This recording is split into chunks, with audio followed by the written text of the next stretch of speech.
All right, so here we go. We're going to start Act One, Scene Three. This is with Mrs. Capulet and the nurse. All right, and the nurse to you would be, I would say, it'd be maybe like the thought of like a nanny or just someone that's really been there along the way to help out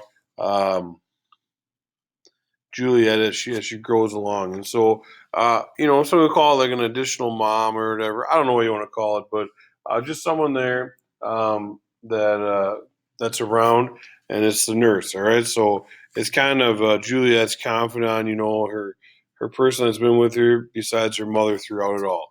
And so it starts with Mrs. Capel and the nurse talking. Now by my maidenhead, a 12-year-old, I bade her come. What lamb?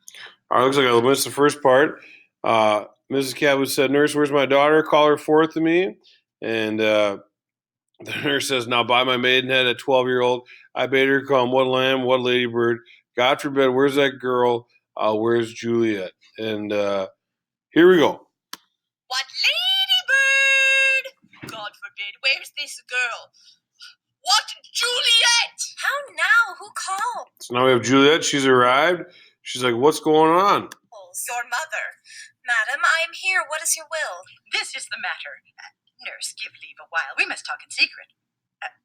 Nurse, come back again. I have remembered me. Thou'st hear our counsel. Thou knowest my daughter's of a pretty age.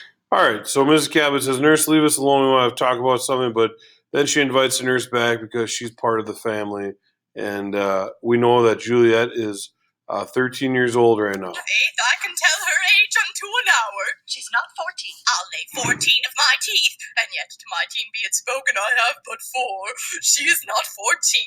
How long is it now to Lammas tide? A fortnight and odd days. Even or odd of all days in the year, come Lammas eve at night shall she be 14. Susan and she, God rest all Christian souls, were of an age. Well, Susan is with God. She was too good for me. But as I said, on Lammas eve at night shall she be 14.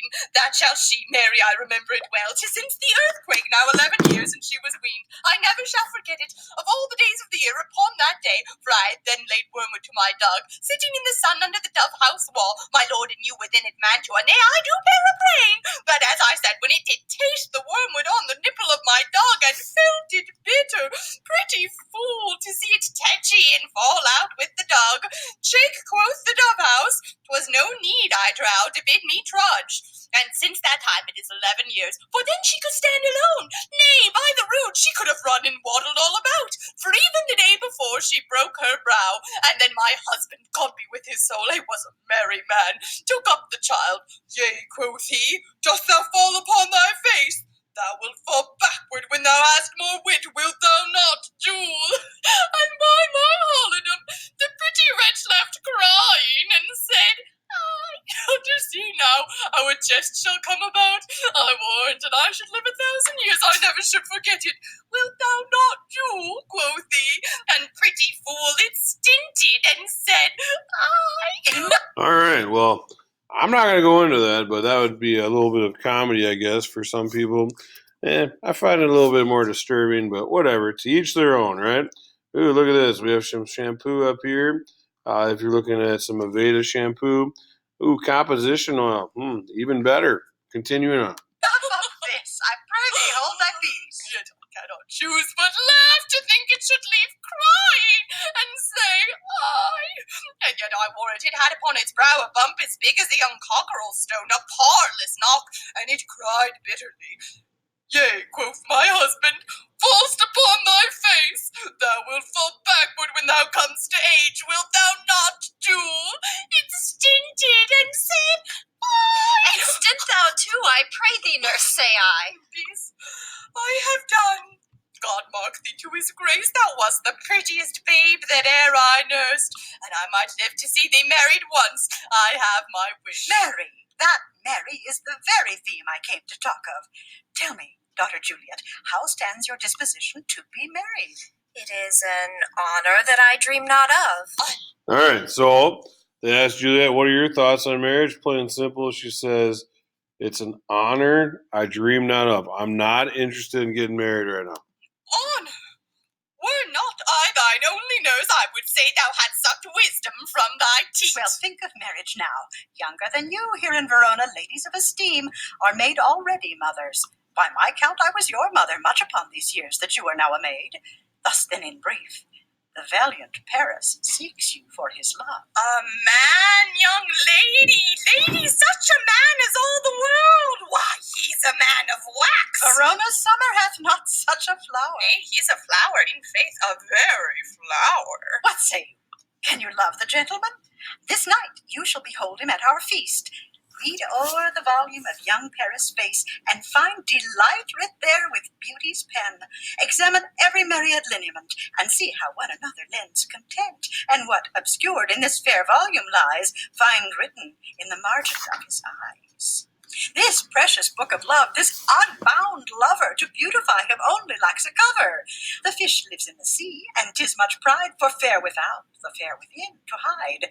That book in many's eyes doth share the glory that in gold clasps locks in the golden story. So shall you share all that he doth possess by having him, making yourself no less. All right, so pretty much Mrs. Capulet is saying, hey, obviously something you're not interested in yet. We get that. But to encourage her to start thinking about it, Earlier people have been married than her. Mrs. Capulet already had a kid at this time. And the nurse kind of continues on. Oh, lass, nay, thither. Women grow by men. Speak briefly. Can you like of Paris love?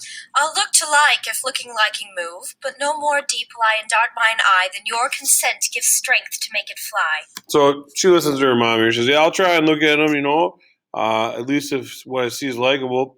But I won't let myself fall for him any more than your permission allows. So obviously it needs to happen. It can't be forced. And, this is something of the time where parents giving their daughter an option is kind of an anomaly. It's one something you'd anticipate. But for Mr. and Mrs. Capulet, it seems that, I'd say they're pretty progressive of that time. Madam, the guests are come, supper served up. You called, my young lady asked for. The nurse cursed in the pantry and everything in extremity. I must hence to wait. I beseech you, follow straight. We follow thee. Juliet, the county stays. Oh, girl, seek happy nights to happy days. All right, so that's the end of scene 3 here. And the thing to remind yourself of is that the party's beginning. People are starting to show up. Mrs. Capulet and the nurse want Juliet to consider Paris, and there's a lot of excitement. We know that Romeo and Benvolio are going to show up.